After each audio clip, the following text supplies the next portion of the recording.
Hi friends, I am Jesal and I am going to show a simple taco salad which is very healthy, high on protein as well. I have some boiled kidney beans rajma, boiled black beans.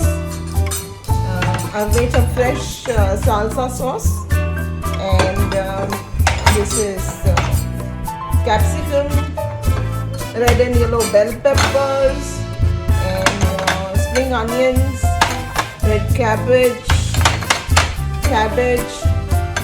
grated carrot, tomatoes, that's grated cheese, oil, salt, pepper, lemon juice, and some hot and sweet sauce.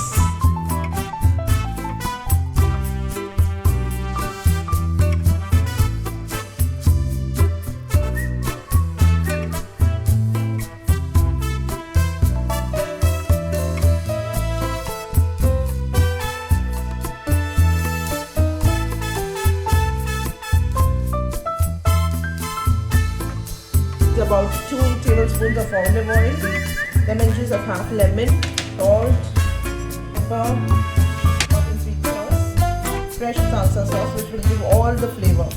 You really do not need anything else. Toast the salad. Garnish with some grated cheese and mix it well. That's the taco salad. You can add some taco shells to it if you like. I would do this